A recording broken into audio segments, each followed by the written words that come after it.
Mesdames et messieurs les maires, élus locaux et services, mesdames et messieurs les représentants de l'État, mesdames et messieurs, d'abord merci pour votre présence, merci aussi aux équipes de l'ANRU d'avoir préparé ces deux journées nationales. Et je dois vous dire que ces journées nationales sont un petit peu particulières. Un petit peu particulières d'abord pour moi, puisque ce sont mes premières. Le président de la République et le Premier ministre m'ont fait l'honneur de pouvoir présider l'ANRU, ce qui était aussi l'un de mes vœux les plus chers. Et donc forcément aujourd'hui, c'est un peu teinté d'émotion que je suis devant vous, parce que c'est un outil auquel je tiens particulièrement et qui me semble être précieux pour des millions de Français. Et puis c'est aussi un moment un peu particulier, parce qu'on est sans doute à un moment charnière de l'histoire de l'ANRU, un moment qui va compter, un moment peut-être de stop ou encore qui est absolument indispensable et qui font de ces journées de l'ANRU un moment particulier. C'est d'abord un moment charnière parce que le programme ANRU 2, le nouveau programme national de rénovation urbaine qui a été lancé en 2014, arrive en pleine phase opérationnelle. Ce programme, qui touche 448 quartiers, qui a mobilisé 12 milliards d'équivalents en subventions pour 45 milliards d'investissements au total, est aujourd'hui contractualisé à 100%. Tous les crédits ont été alloués. 84% des opérations ont démarré. Et d'ailleurs, 24%, un quart du programme est déjà terminé. Donc, la phase opérationnelle est particulièrement bien avancée. Et on peut déjà dire, avant même la fin du programme, d'ici quelques années, quand toutes les opérations seront terminées, qu'il a déjà atteint un certain nombre d'objectifs, en tout cas d'attendus. On débat souvent de la question de la mixité sociale. Est-ce que l'ANRU est un facilitateur de la mixité sociale? Il suffit de regarder les chiffres du NPNRU, là où finalement 20% des quartiers hors ANRU, des quartiers de la politique hors ANRU, ont vu la part du logement social baisser.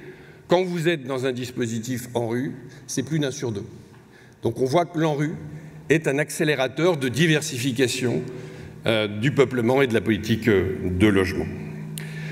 C'est une réussite également en matière de transition écologique, puisque 82% des requalifications aujourd'hui menées dans le cadre de l'ANRU sont en BBC rénovation, c'est évidemment 100% pour le neuf, et l'ANRU aura permis la sortie de milliers de ménages de la précarité énergétique, ce qui est aussi un enjeu majeur aujourd'hui quand on sait à quel point nos concitoyens peuvent voir leur pouvoir d'achat dépendant de leur facture d'énergie. Ce sont des espaces publics valorisés.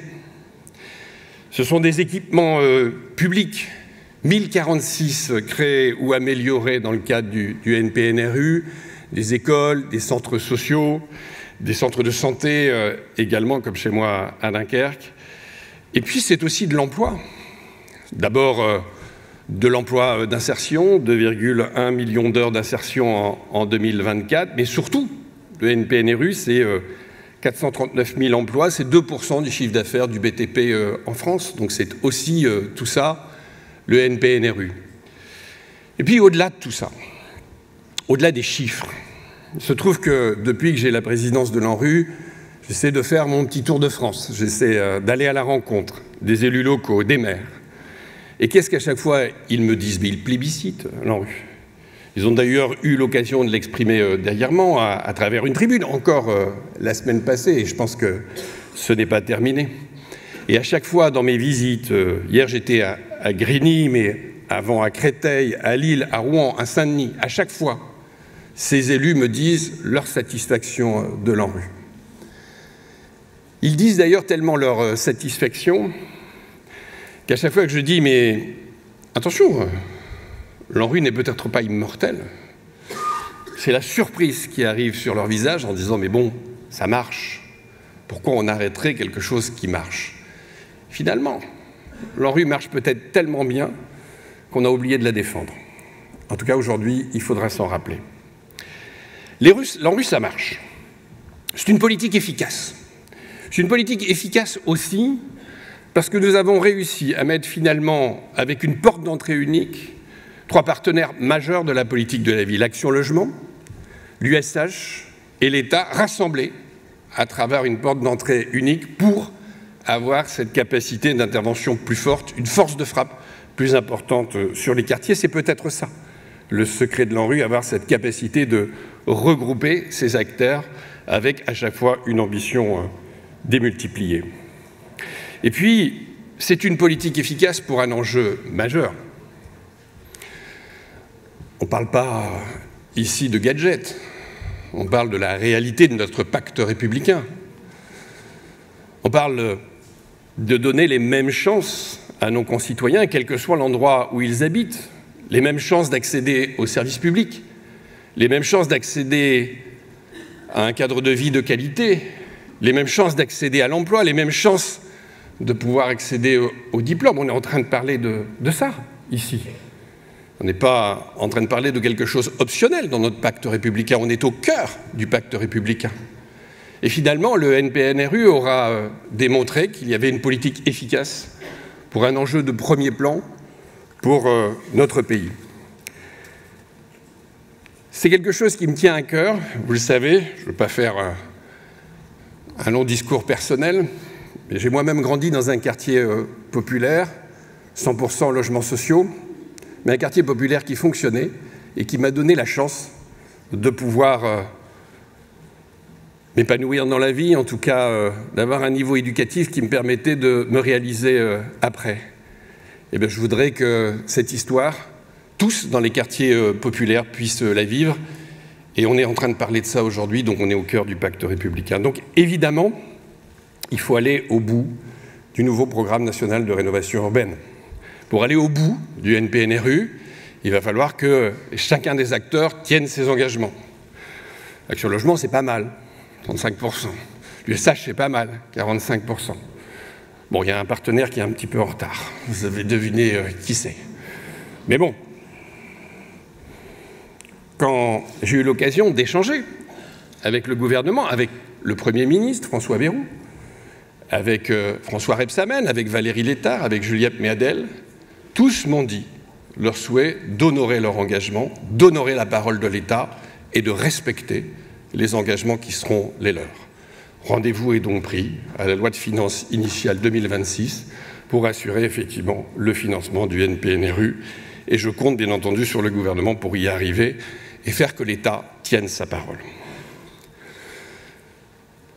J'avoue que dans ce débat sur l'ANRU, il y a quelque chose qui me touche plus particulièrement. Et je vais le dire de manière un peu crue, j'en ai marre des bonimenteurs. Il faudrait que nous tous ici réunis, on puisse de temps en temps ouvrir la loi pour dénoncer des mensonges. Il y a une petite musique dans notre pays qui dit qu'on aurait déversé des milliards d'euros dans les quartiers populaires, les quartiers de la politique de la ville. Il y a une petite musique dans notre pays qui dit « mais ces quartiers-là, on en a déjà eu assez, il ne faudrait quand même pas encore continuer à mettre de l'argent. » Mais dénoncez ces mensonges, dénonçons-les collectivement. On ne peut pas laisser dire ça. Je vous donne que 2 chiffres, mais j'en aurais plein à vous mettre, et l'Institut Montaigne d'ailleurs a fait un très bon rapport là-dessus. Les transferts sociaux pour les habitants des quartiers de la politique de la ville, 6 100 € pour les habitants des quartiers, 6 800 € en moyenne nationale. Les habitants des quartiers populaires, les habitants des quartiers de politique de la ville reçoivent moins de transferts sociaux que la moyenne nationale. Et on aurait déversé des milliards d'euros sur ces quartiers. Le NPNRU, l'engagement de l'État, un peu plus d'1 milliard d'euros, mais c'est 10 milliards de recettes fiscales et sociales. La moitié en TVA, environ 5 milliards, l'autre moitié en cotisation sociale, environ 5 milliards, 10 milliards de recettes pour 1 milliard de dépenses. Et on aurait déversé des milliards d'euros dans les quartiers de la politique de la ville. Mais dénonçons ces mensonges. Depuis quand nos quartiers auraient bénéficié de milliards d'euros de la solidarité nationale, ni en transferts sociaux, ni en recettes nettes du NPNRU, ces quartiers ont été bénéficiaires. Et donc cette petite musique doit aujourd'hui cesser, et il est très important, si vous me permettez l'expression, de remettre l'église au milieu du village et de repenser effectivement la politique de la ville avec des chiffres justes. L'ANRU est un enjeu majeur de l'aménagement du territoire dans notre pays, et il faut absolument la préserver. Ensuite, l'ANRU est aussi à un moment charnière de son histoire, car c'est maintenant que se joue l'avenir de la rénovation urbaine. J'évoquais l'ANRU 2 et la nécessité de réussir à aller jusqu'au bout du NPNRU, mais il y a encore des besoins après. Le NPNRU ne va pas épuiser les besoins en matière de rénovation urbaine dans le cadre de la politique de la ville. Je le disais tout à l'heure, j'étais hier à Grigny. Il y a quelque temps, j'étais à Saint-Denis. On dirait finalement aux populations qui n'ont pas encore bénéficié de la requalification de leur rue, dans la rue qui est en face de chez vous, eux, ils ont un cadre de vie agréable. J'étais à Grigny, je voyais un cadre de vie agréable d'un côté. Mais alors vous, non. Vous allez rester avec le cadre de vie qui est le vôtre. On va dire ça au Franc-Moisin, on va dire ça à la Grande Borne, on va dire ça à Grigny 2. Une injustice flagrante si on faisait ça demain. Il y a évidemment des besoins encore dans les quartiers de la politique de la ville, il y a des besoins de rénovation urbaine importants. Peut-être pas que dans les quartiers de la politique de la ville d'ailleurs. L'ANRU n'a pas pu aborder tous les enjeux, bien entendu. Parfois, on a dit, c'est le cas par exemple dans certaines villes que je connais, les petites opérations, elles nécessiteraient aussi un complément. Peut-être pas fait les petites opérations. Puis il y a l'habitat privé dégradé, les copropriétés, où là c'est beaucoup plus long, beaucoup plus difficile. Et puis il y a de nouveaux enjeux, des enjeux environnementaux, nécessité d'adaptation au changement climatique, parce que je n'oublie pas que c'est aussi dans les quartiers de la politique de la ville que nos concitoyens souffrent le plus, et souffriront demain le plus des enjeux liés au changement climatique, peut-être aussi réussir à anticiper ces choses-là. Donc oui, il y a des besoins, il y a encore des besoins. Personne ne peut aujourd'hui le nier. Et si on veut qu'on puisse répondre encore à ces besoins qui existent sur la politique de la ville, ou ces besoins nouveaux qui apparaissent, et si on veut éviter un trou d'air, parce que penser un programme de rénovation urbaine, ça ne se fait pas en un an, ça ne se fait pas en 6 mois, on le sait tous ici, ça met quelques années. Mais si on veut éviter un trou d'air et que pendant 2 ans ou 3 ans, il ne se passe rien dans nos quartiers en termes de rénovation urbaine, c'est maintenant qu'il faut lancer l'ANRU 3. Donc on est à un moment charnière de la politique de la ville. Pour identifier les besoins que j'évoquais, je milite à titre personnel. Vous le savez, je me suis déjà exprimé pour le lancement d'une mission de préfiguration le plus rapidement possible, pour aller identifier le nouveau périmètre de ce que doit être l'ANRU 3. Cette mission de préfiguration, elle doit être bien entendu plus large une fois qu'on aura identifié les quartiers qui doivent être l'objet d'un 3e programme national de rénovation urbaine. Il faudra évidemment construire le tour de table financier. Et oui, il ne pourra pas être exactement ce qu'il a été pour l'ANRU 2. Mais ça me paraît possible. En tout cas, une mission de préfiguration pourrait très bien se saisir de l'enjeu du tour de table financier. Et puis, il y a sans doute des choses aussi à faire évoluer. Peut-être plus de souplesse dans l'évolution des projets, éviter de remonter systématiquement à un comité national d'engagement. Peut-être aussi mieux réussir l'articulation entre le volet social de la politique de la ville et les projets ANRU. Hier à Grigny, je le disais, la dynamique urbaine doit être au service d'une nouvelle dynamique sociale. Peut-être par le passé, n'avons-nous pas assez articulé les deux? Peut-être par le passé, avons-nous privilégié la rénovation urbaine, pensant qu'elle allait, de fait, amener la transformation sociale. Mais ce n'est pas magique. Et donc peut-être qu'il faut plus anticiper la capacité d'entraînement d'une dynamique urbaine sur une transformation sociale. Et là, il y a plein de sujets qui, évidemment, viennent en tête.